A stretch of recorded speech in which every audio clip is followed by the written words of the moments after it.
ಮಕ್ಕಳೇ, ನಲಿ ಕಲಿ ಗಣಿತ ಈ ಕ್ಲಾಸ್ ಕಲಿಕಾ ಕಾರ್ಯಕ್ರಮಕ್ಕೆ ತಮಗೆಲ್ಲರಿಗೂ ಆತ್ಮೀಯವಾದಂಥ ಸ್ವಾಗತ. ಮಕ್ಕಳೇ, ಹಿಂದಿನ ಗಣಿತ ಅವಧಿಯಲ್ಲಿ ನಾವು ದ್ರವರೂಪದ ವಸ್ತುಗಳ ಗಾತ್ರದ ಬಗ್ಗೆ ತಿಳ್ಕೊಂಡಿದ್ದು.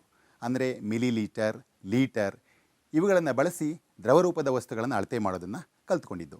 ಈ ದಿನ ನಾವು ಏನೆಲ್ಲ ಕಲಿತೀವಿ ಅನ್ನೋದನ್ನು ಒಂದು ಸರ್ತಿ ನೋಡ್ಕೊಂಬರೋಣ. 1 ರಿಂದ 5ರವರೆಗಿನ ಅಂಕಿಗಳ ಕಲ್ಪನೆ ಮತ್ತು ಬರವಣಿಗೆಯ ಅಭ್ಯಾಸ ಮಾಡ್ತಕ್ಕಂಥದ್ದು. ಹಾಗೆಯೇ 20 ರಿಂದ 50ರವರೆಗಿನ ಸಂಖ್ಯೆಗಳ ಕಲ್ಪನೆ ಮತ್ತು ಅಭ್ಯಾಸ ಮಾಡ್ತಕ್ಕಂಥದ್ದು. 100ರ ಕಲ್ಪನೆ ಮೂಡಿಸ್ತಕ್ಕಂಥದ್ದು. 3 ಅಂಕಿ ಸಂಖ್ಯೆಗಳ ಅಭ್ಯಾಸ ಮಾಡ್ತಕ್ಕಂಥದ್ದು. ಇಷ್ಟನ್ನು ನಾವು ಈ ದಿನ ಕಲಿತೀವಿ. 1 1 1 ಭೂಮಿಗೆ ಸೂರ್ಯ 1 1 1 1 ಭೂಮಿಗೆ ಸೂರ್ಯ 1 2 2 2 ನನ್ನಯ ಕಣ್ಣುಗಳೆರಡು 2 2 2 ನನ್ನಯ ಕಣ್ಣುಗಳೆರಡು 3 3 3 ಆಟೋ ಚಕ್ರ 3 3 3 3 ಆಟೋ ಚಕ್ರ 3 4 4 4 ಹಸುವಿಗೆ ಕಾಲು 4 4 4 4 ಹಸುವಿಗೆ ಕಾಲು 4 5 5 5 ನನ್ನ ಕೈಯ ಬೆರಳುಗಳು 5 5 5 5 ನನ್ನ ಕೈಯ ಬೆರಳುಗಳು 5. ಮಕ್ಕಳೇ, ಹಾಡು ಕೇಳಿದ್ರಲ್ಲ, ಹೇಗಿತ್ತು? ನೀವು ಸಹ ಇದನ್ನು ಅಭ್ಯಾಸ ಮಾಡಿ. ಮಕ್ಕಳೇ, ಈಗ ನೋಡಿ, ಇಲ್ಲಿ ಒಂದು ಮನುಷ್ಯನ ಕಾರ್ಟೂನ್ ಚಿತ್ರ ಇದೆ, ನೋಡ್ತಾ ಇದ್ದೀರಲ್ವಾ? ಈ ಮನುಷ್ಯನಿಗೆ ತಲೆ ಎಷ್ಟಿದೆ? ನೀವು ಸಹ ತಲೆ ಮುಟ್ಟು ನೋಡ್ಕೊಳ್ಳಿ. ತಲೆ ನೋಡಿ, ಎಷ್ಟಿದೆ ಮನುಷ್ಯನಿಗೆ ತಲೆ? 1 ತಲೆ ಇದೆ. ಹಾಗೆ ಮೂಗು ಎಷ್ಟಿದೆ ನೋಡ್ಕೊಳ್ಳಿ, ನೀವು ಮುಟ್ಟು ನೋಡ್ಕೊಳ್ಬೇಕು.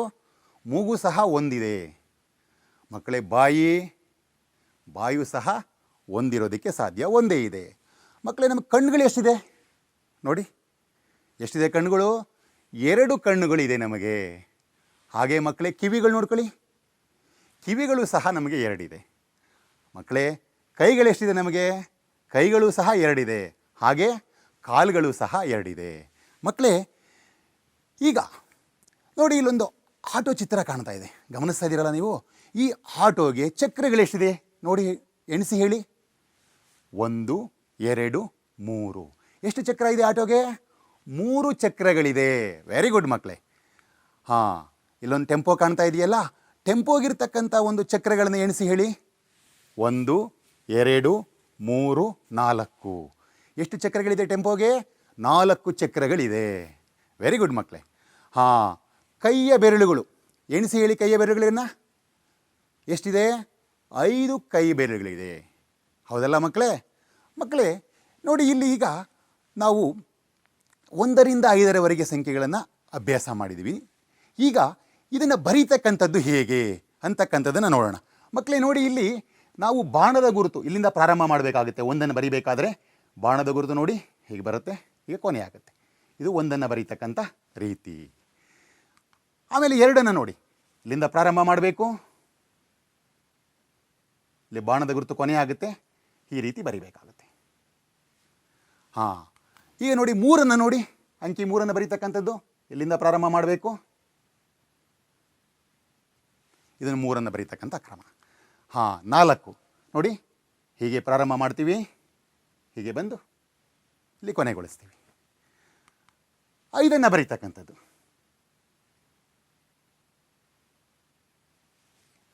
ಮಕ್ಕಳೇ, ನಿಮ್ಮ 1ನೇ ತರಗತಿಯ ಗಣಿತ ಅಭ್ಯಾಸ ಪುಸ್ತಕದಲ್ಲಿ ಸಹಿತ ಈ ಅಂಕಿಗಳನ್ನು ಬರೀತಕ್ಕಂಥದ್ದನ್ನು ಈ ರೀತಿ ತೋರಿಸಿದ್ದಾರೆ.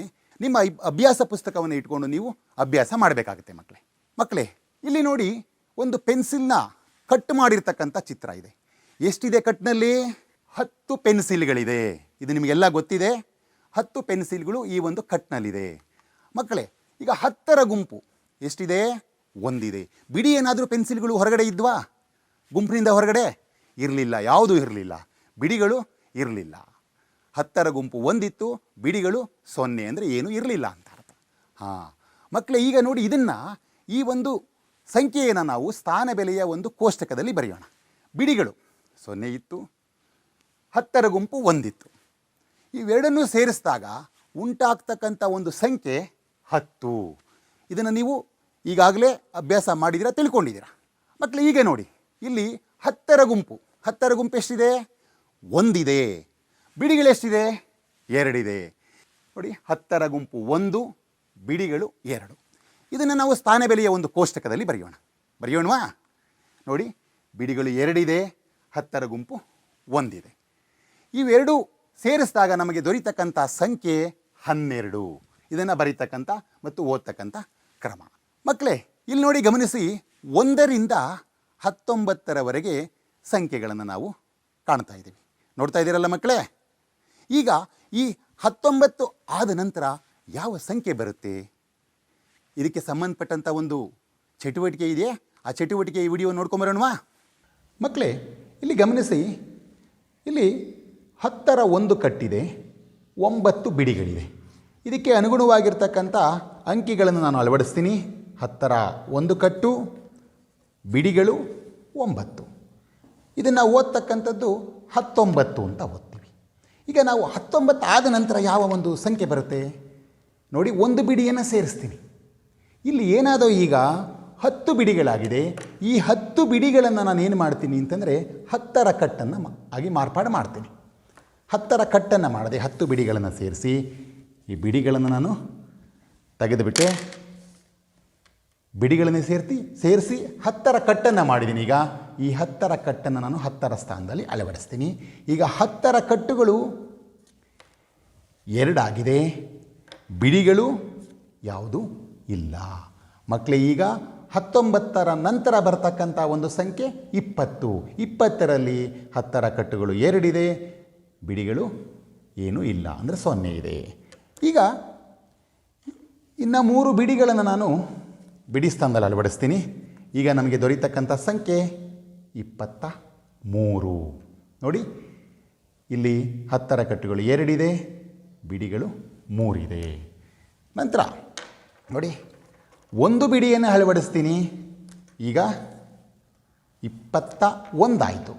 ಅಂದರೆ 10ರ ಕಟ್ಟುಗಳು 2 ಬಿಡಿ 1. ಈ ರೀತಿ ಮಕ್ಕಳೇ ನಾವು ಸಂಖ್ಯೆಗಳನ್ನು ಅಭ್ಯಾಸವನ್ನು ಮಾಡ್ತಾ ಹೋಗ್ತೇವೆ. ಮಕ್ಕಳೇ, ಚಟುವಟಿಕೆ ನೋಡ್ಕೊಂಡು ಬಂದ್ರಲ್ವಾ? ನೋಡಿ, ಅಲ್ಲಿ 10ರ 2 ಗುಂಪುಗಳಿವೆ, ಅಂದರೆ 10ರ 2 ಕಟ್ಟುಗಳಿದ್ದು, ಹೌದಲ್ವಾ? ಈಗ ನೋಡಿ ಗಮನಿಸಿ, 10ರ ಗುಂಪು 2 ಇತ್ತು. ಬಿಡಿಗಳೇನಾದ್ರು ಇದ್ವಾ? ಬಿಡಿಗಳು ಇರಲಿಲ್ಲ. ಇದನ್ನು ನಾವು ಸ್ಥಾನಬೆಲೆಯ ಕೋಷ್ಟಕದಲ್ಲಿ ಬರೆಯೋಣ. ನೋಡಿ, ಬಿಡಿಗಳು 0, ಅಂದರೆ ಏನೂ ಇಲ್ಲ. 10ರ ಗುಂಪು 2. ಈಗ ನಮಗೆ ದೊರೆತಿರ್ತಕ್ಕಂಥ ಸಂಖ್ಯೆ 20, ಅಂದರೆ 19ರ ನಂತರ ಬರ್ತಕ್ಕಂಥ ಒಂದು ಸಂಖ್ಯೆ 20. ಹಾಂ ಮಕ್ಕಳೇ, ಇಲ್ಲಿ ನೋಡಿ, 10ರ 3 ಗುಂಪುಗಳಿದೆ. ಬಿಡಿಗಳು ಎಷ್ಟಿದೆ? 4 ಪೆನ್ಸಿಲ್ಗಳಿದೆ. ಇದನ್ನು ನಾವೇನು ಮಾಡೋಣ ಈಗ ಅಂತಂದರೆ ಗುಂಪನ್ನು ಮಾಡೋಣ. 10ರ ಗುಂಪು 3, ಬಿಡಿಗಳೇನಾಗಿದೆ? 4. ಇದನ್ನು ಸ್ಥಾನಬೆಲೆ ಕೋಷ್ಟಕದಲ್ಲಿ ಬರೆಯೋಣವಾ? ನೋಡಿ, ಬಿಡಿಗಳು 4, 10ರ ಗುಂಪು 3. ಇದನ್ನು ಸೇರಿಸಿ ನಾವು ಸಂಖ್ಯೆ ಮಾಡಿದಾಗ ನಮಗೆ ದೊರೀತಕ್ಕಂಥ ಒಂದು ಸಂಖ್ಯೆ 34. ಮಕ್ಕಳೇ, ಈಗ ನೋಡಿ, ಇಲ್ಲಿ 81ರಿಂದ ಸಂಖ್ಯೆಯನ್ನು ನೀವು ಗಮನಿಸ್ತಾ ಇದ್ದೀರಾ. 81ರಿಂದ 99ರವರೆಗೂ ಸಹ ಸಂಖ್ಯೆಗಳಿದೆ.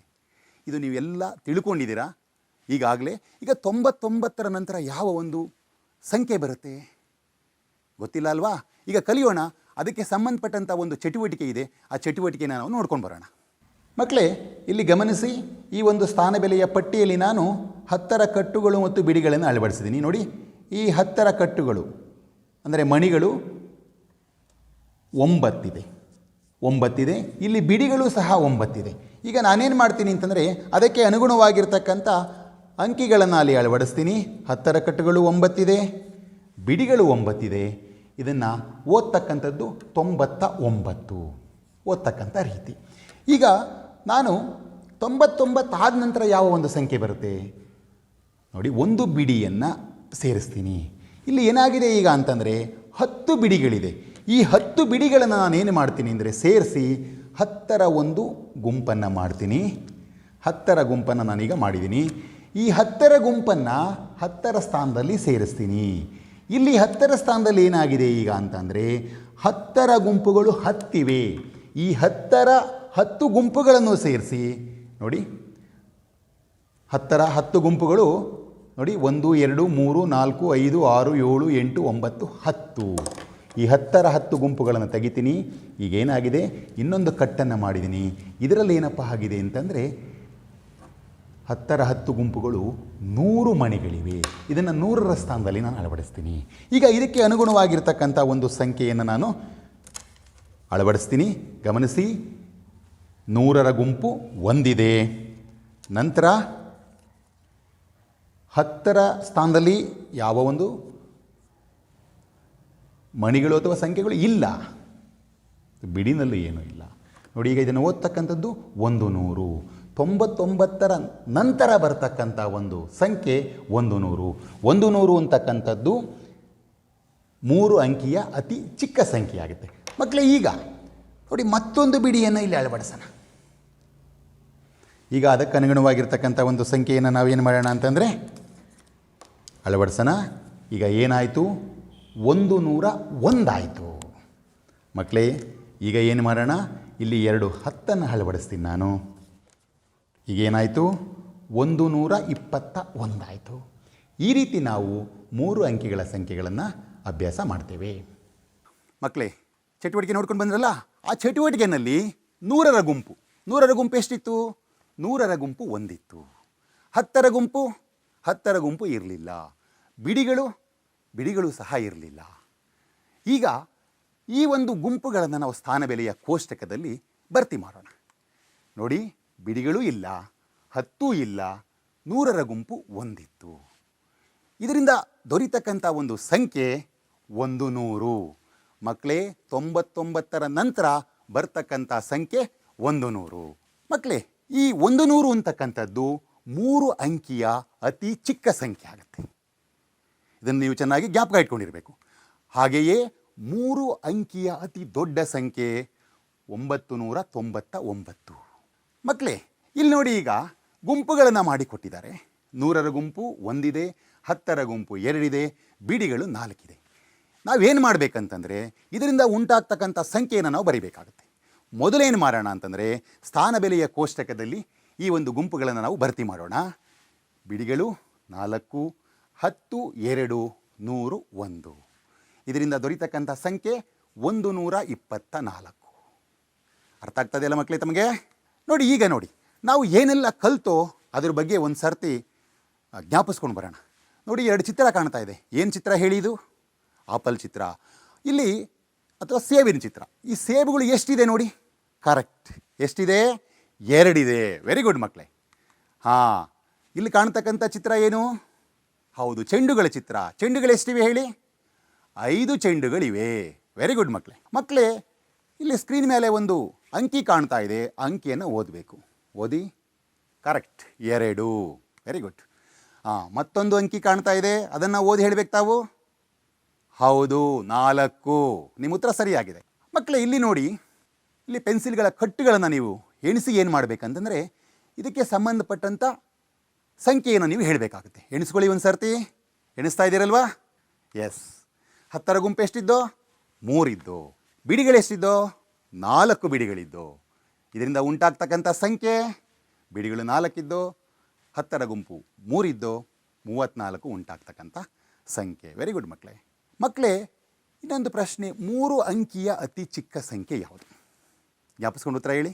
ಕರೆಕ್ಟ್, 3 ಅಂಕಿಯ ಅತಿ ಚಿಕ್ಕ ಸಂಖ್ಯೆ 100. ಹಾಂ ಮಕ್ಕಳೇ, ಈ ದಿನ ನಾವು ಏನೆಲ್ಲ ಕಲ್ತೋ ಅದರ ಬಗ್ಗೆ ಒಂದು ಮನೆ ಕೆಲಸವನ್ನು ನಾನು ನಿಮಗೆ ಕೊಡ್ತೀನಿ. ನೋಡಿ, 1ನೇ ತರಗತಿ ಮಕ್ಕಳು ಗಣಿತ ಅಭ್ಯಾಸ ಪುಸ್ತಕದ ಪುಟ ಸಂಖ್ಯೆ 33ರಿಂದ 37ರವರೆಗಿನ ಚಟುವಟಿಕೆಗಳನ್ನು ಪೂರ್ತಿ ಮಾಡಬೇಕು. ಇದನ್ನು ನೀವು ನಿಮ್ಮ ತಂದೆ ತಾಯಿ, ಪೋಷಕರು, ಹಿರಿಯ ವಿದ್ಯಾರ್ಥಿಗಳು ಇವರ ಸಹಾಯವನ್ನು ಪಡಿಬೇಕಾಗುತ್ತೆ. ಹಾಗೆ 2ನೇ ತರಗತಿ ಮಕ್ಕಳು ಗಣಿತ ಅಭ್ಯಾಸ ಪುಸ್ತಕದ ಪುಟ ಸಂಖ್ಯೆ 4ರಿಂದ 7ರವರೆಗಿನ ಚಟುವಟಿಕೆಗಳನ್ನು ಪೂರ್ತಿ ಮಾಡಬೇಕು. ಹಾಗೆ ತರಗತಿ 3ರ ಮಕ್ಕಳು ಗಣಿತ ಅಭ್ಯಾಸ ಪುಸ್ತಕದ ಪುಟ ಸಂಖ್ಯೆ 6 ಮತ್ತು 7ರ ಚಟುವಟಿಕೆಗಳನ್ನು ಪೂರ್ತಿ ಮಾಡಬೇಕು. ಮಕ್ಕಳೇ, ಇದುವರೆಗೂ ಗಣಿತ ಪಾಠವನ್ನು ವೀಕ್ಷಣೆ ಮಾಡಿದಂಥ ತಮಗೆಲ್ಲರಿಗೂ ಸಹ ಹೃದಯಪೂರ್ವಕವಾಗಿರ್ತಕ್ಕಂಥ ಧನ್ಯವಾದಗಳು. ನಾನು ಎಚ್.ಎಸ್. ಪರಮೇಶಯ್ಯ, ಮುಖ್ಯ ಶಿಕ್ಷಕರು, ಸರ್ಕಾರಿ ಹಿರಿಯ ಪ್ರಾಥಮಿಕ ಶಾಲೆ ಬಂಜಾರಪಾಳ್ಯ, ಬೆಂಗಳೂರು ದಕ್ಷಿಣ ವಲಯ 1. ಮುಂದಿನ ಒಂದು ಗಣಿತ ತರಗತಿಯಲ್ಲಿ ಮತ್ತೊಮ್ಮೆ ಭೇಟಿಯಾಗೋಣ. ನಮಸ್ತೆ.